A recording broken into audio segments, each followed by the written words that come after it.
Mom took my stepdad's side and his kids and kicked me out of the house. What they all forgot, though, was that I actually owned the place. Now it's time for me to take it back. I'm 36 now, and I never imagined that my dad's careful planning with his estate would end up tearing our family apart. It's a lot to unpack, so I want to lay it all out for you, right from the beginning. I work as a senior software architect for one of the big-name tech companies in Seattle. That kind of career? It was exactly what my dad had always pictured for me. Tech is where the world's headed, he used to say, his voice full of pride, especially when I got into the computer science program at UW. He wasn't into technology himself. He ran a successful construction business, but the man had an eye for where things were going. Back in the late '85's recession, he built that business from nothing, just him, his pickup, and a handful of tools, taking on jobs no one else wanted. Mom told me they were living in a tiny apartment back then, pinching every penny. But Dad? He never doubted his plan for a second. The secret, he used to say, is to build relationships, not just buildings. That belief got him through those lean years.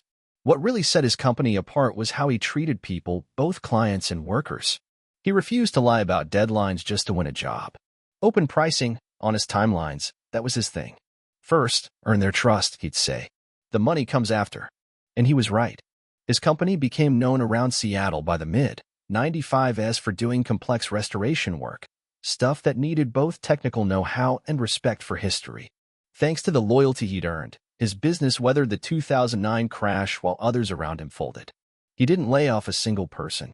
Instead, he cut his own pay down to nothing and even took a second mortgage out on his beloved Mustang to keep the lights on.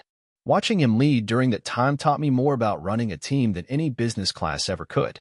Your workers are like family, he'd say. Treat them right, and they'll take care of the rest. I didn't realize it then, but his way of doing things shaped how I lead today. When I got promoted to team lead at work, I borrowed a lot of his playbook, documenting everything like he did with his job sites and building strong team connections. That's how he made it through some rough deadlines. I met Rachel, she's 35 now, at a hackathon during my junior year. She was helping organize the event while studying business admin. I probably looked like hell. No sleep, living on energy drinks, hair a mess. But somehow, she saw something in me, said she liked how passionate I was about code. The moment Dad met her, he was smitten. After their first dinner together, he pulled me aside and said, "She keeps you grounded. Don't let this one slip away." After graduation, he even helped Rachel get her marketing agency off the ground. He introduced her to his circle of local business owners, showed her how he handled contracts, walked her through his own goals and strategies. Success isn't just about what you know, he used to say. It's about helping others win too. That was Dad, always teaching, always giving. Those years were something special. Every Sunday, Rachel and I would drive over to my folks' place for dinner. We'd hang out on the back deck that Dad built, chatting about everything and nothing while he manned the grill. He might not have followed the nitty-gritty of my work, but he still asked thoughtful questions. Mom would just roll her eyes and say, "There they go again, geeking out." But the real love of his life was that house.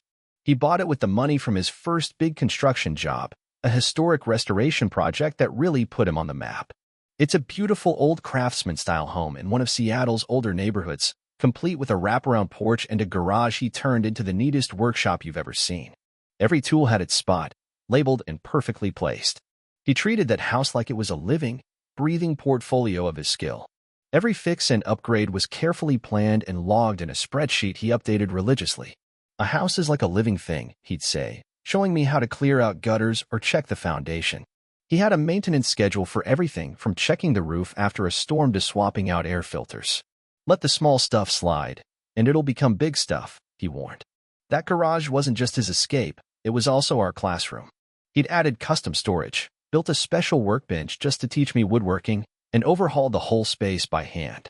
"Every piece of wood tells a story," he'd say as we worked side by side. The pegboard with the outlined shapes for each tool wasn't just about being neat. It was his way of showing me that everything has its purpose. Our job was to help bring that purpose to life. Weekends were sacred. We'd spend hours in the garage working on his 1970 Mustang. He bought it when I was 14 and said it'd be our father-son project. That car turned into a classroom for life. Use the right tool for the job, he'd remind me. Or, shortcuts might look easy, but they'll burn you later. Sure, he could have finished that Mustang in a year if he wanted, but he stretched it to 3, because for him, the process mattered more than the finish line. I learned project management, basic mechanics, even discipline. We took photos of every part we swapped out, tracked our progress, and kept detailed logs. This isn't just about fixing a car, he told me more than once. It's about learning how to tackle big problems one small step at a time.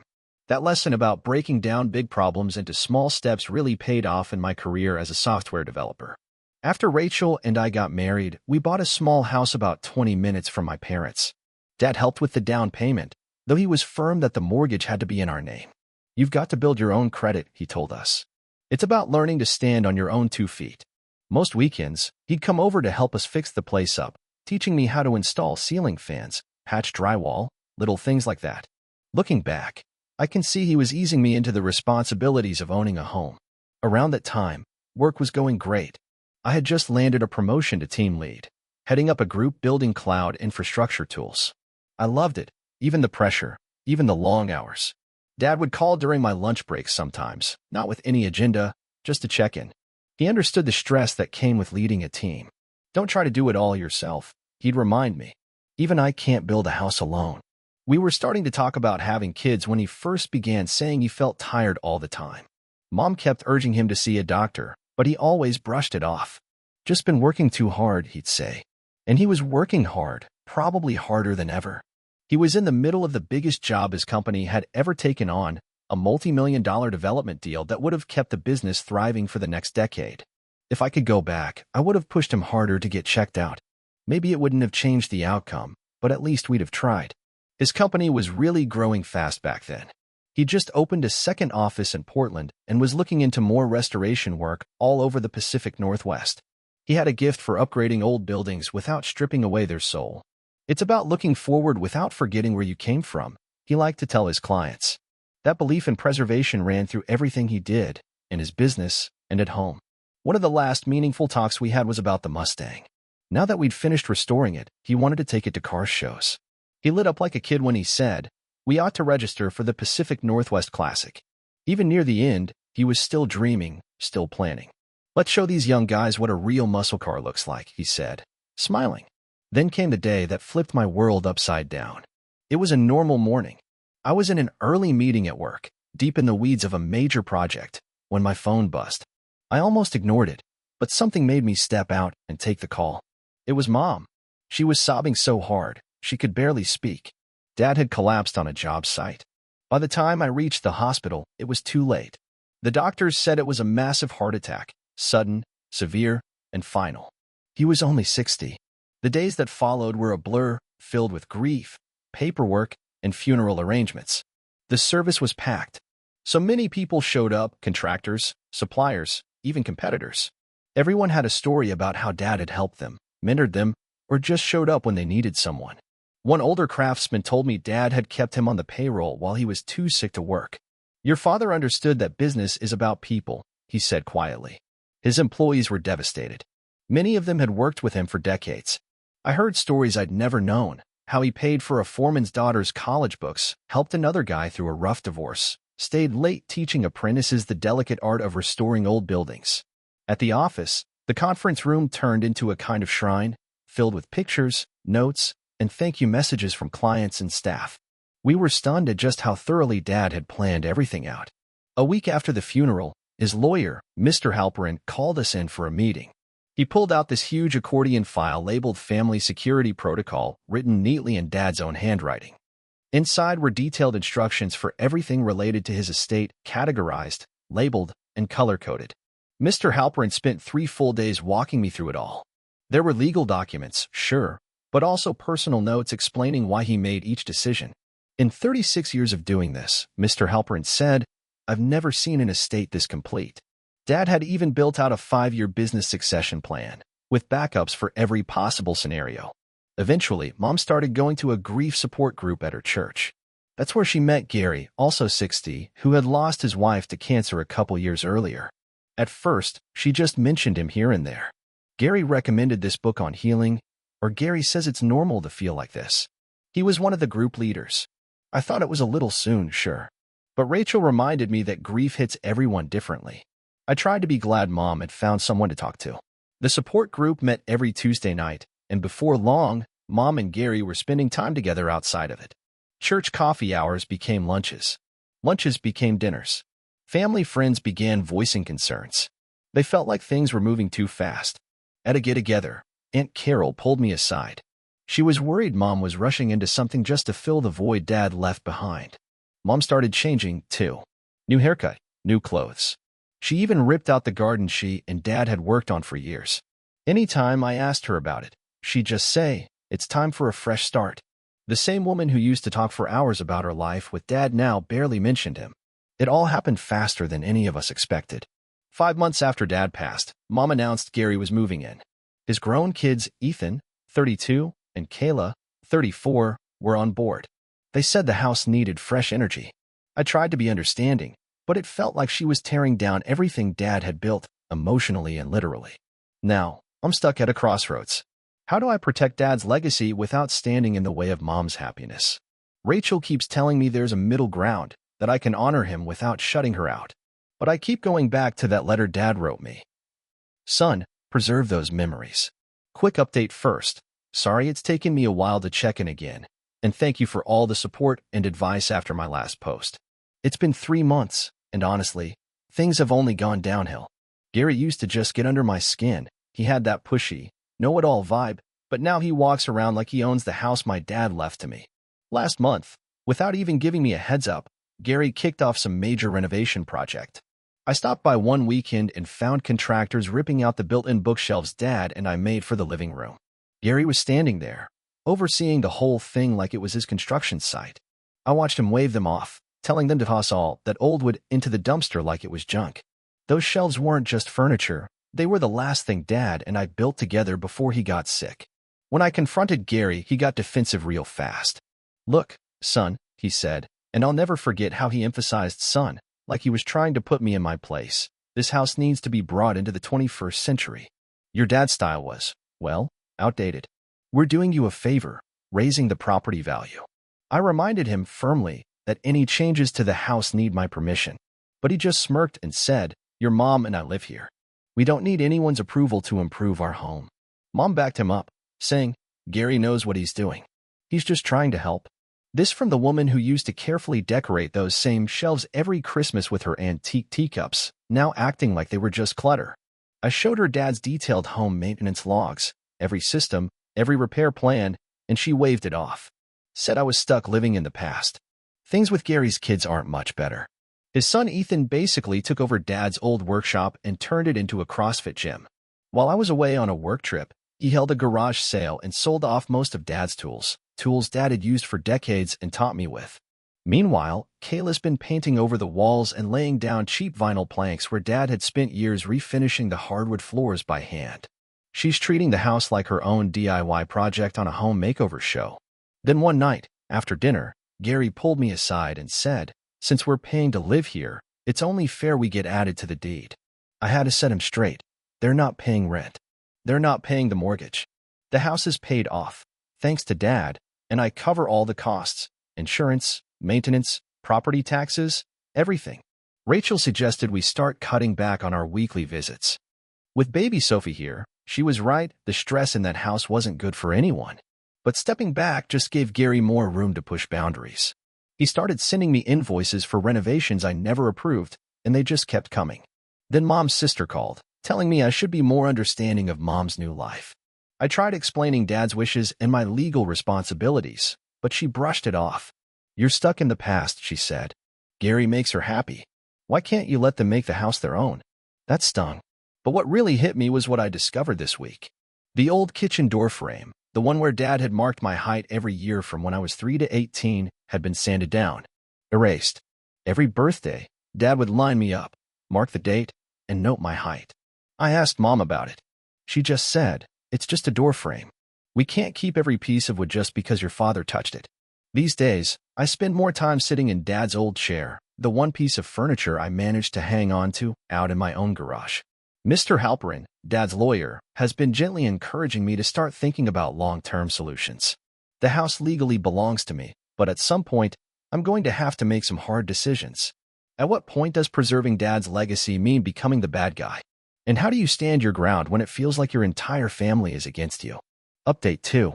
Thanks again to everyone who gave me advice on the last post. Things finally came to a head, and I made a decision, one that's probably going to change everything. Last week, I sat down with my financial advisor to talk through the house situation. Turns out, I've been so focused on the emotional weight of it all that I hadn't stopped to consider the financial side. Property values in our area have gone up nearly 51% over the last 3 years. If we rented the house out, we could generate enough income to cover Sophie's college fund. When I brought it up to Mom during our weekly call, everything blew up. "You can't do this to us," she yelled. "This is our home. Gary has put so much work into it." I tried to explain I was just exploring my options, not making a final decision, but she wasn't listening. She kept rattling off all the upgrades they'd made, conveniently forgetting they never asked for my permission. Then Gary called, and his tone was completely different, less smug, more aggressive.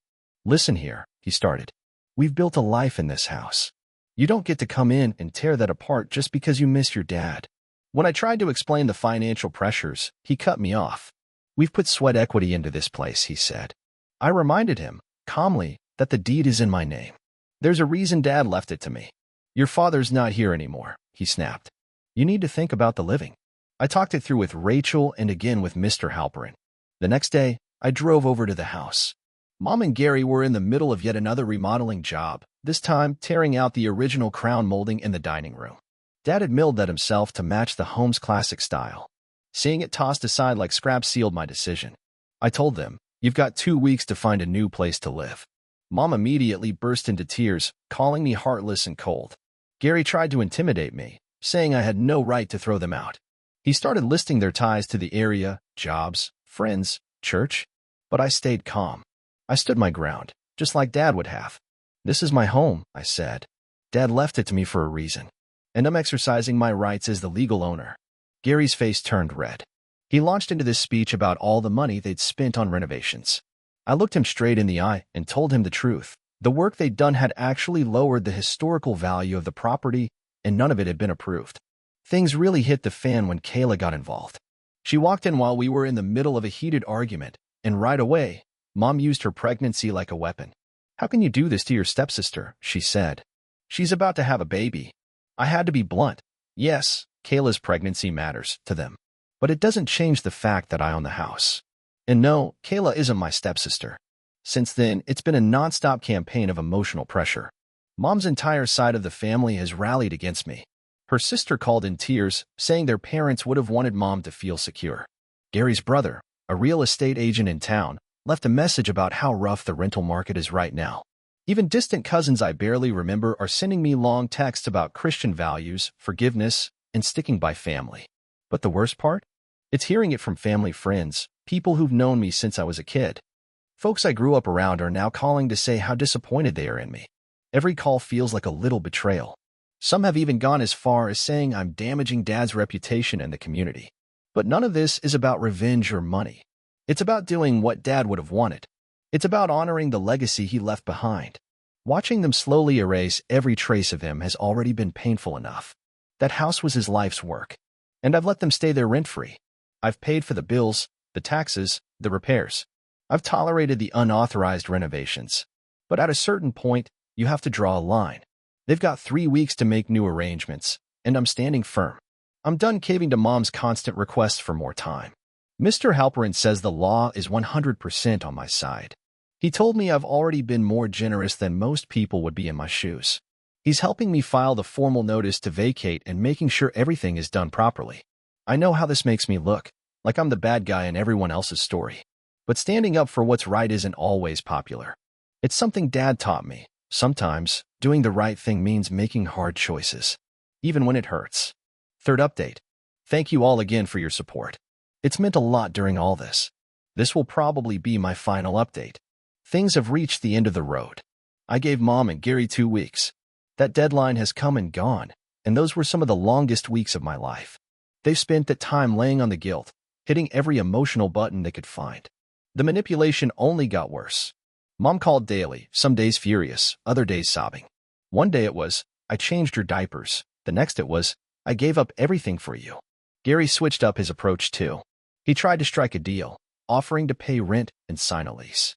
But after everything they'd done to Dad's house, I couldn't trust them to stick to any agreement. Not anymore.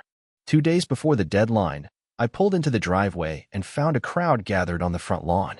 Mom had organized a kind of intervention. Church friends, relatives, even some of Dad's former business partners were there. They had prepared speeches about moral duty and family values. I sat there for 3 full hours as people lined up to tell me what a terrible son I was. Mom's pastor talked about honoring your parents.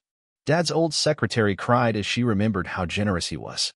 Even my elementary school teacher showed up to remind me of the lessons Dad had tried to pass down. But the hardest part was Kayla. She stood up and, hand on her stomach, said all the stress was putting her unborn baby at risk. Mom clung to her, weeping, while a few church ladies gave me the kind of look that could make your blood run cold. The whole thing was a masterclass in emotional manipulation. But as I sat there listening to people talk about my father, many of whom hadn't even bothered to come to his funeral, something strange happened. I felt calm. Because even as they threw their guilt and shame at me, I realized one thing. They didn't know my dad like I did. Dad used to say, "Stand your ground when you know you're right." And I swear, I could hear his voice in my head, steady as ever. So I stood up. And I told them exactly what Dad meant to me.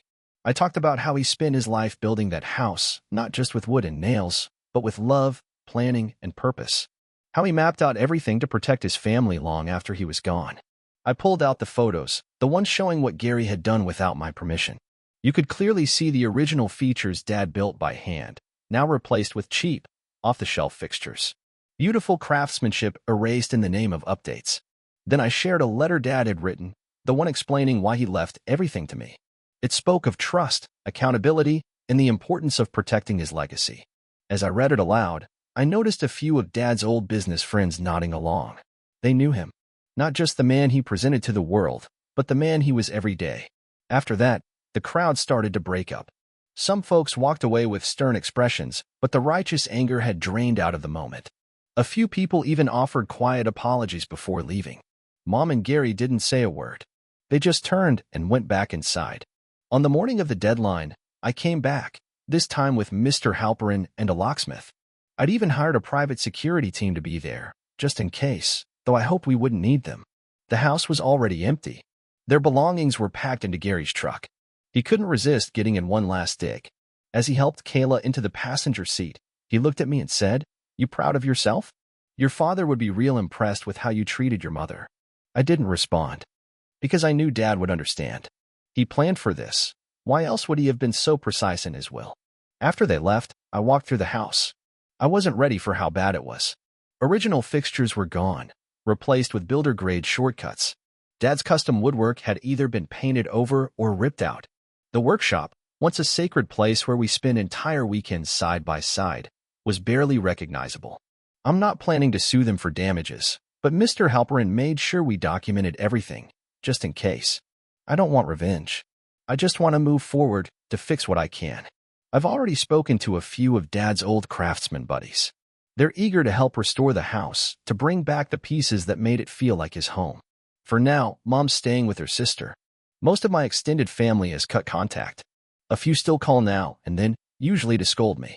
Gary's kids are still posting online about the poor mother who got kicked out of her home. But fewer people seem to care with each passing day. Through all of this, Rachel's been my rock. When I start doubting myself, she reminds me of Dad's letter, how he believed I'd do the right thing, even when it wasn't easy. Someday, I'll tell Sophie all about her grandfather, about what he built and why it mattered. She's too young now to understand, but the time will come. I've hired a restoration specialist to help bring the house back to life. We won't be able to undo everything, but we can preserve the spirit of what Dad created. It won't be perfect. Some things are just gone for good. But we're starting with the workshop. The same place where Dad taught me. That's where I want Sophie to learn too. Being the villain in someone else's story is sometimes the price of doing the right thing. I may never patch things up with some of my family, but I can live with that because I kept the promise I made to my father, whether I said it out loud or not. As Dad always said, integrity means doing what's right, even when it hurts. Especially when it hurts. It's not about the easy path, it's about the honest one. And I believe, wherever he is, he understands. This will be my final update. Thank you to everyone who stood by me throughout this journey. Thanks for sticking around and listening to my story. And if you haven't already, be sure to subscribe and click the bell so you don't miss more true life stories just like this one.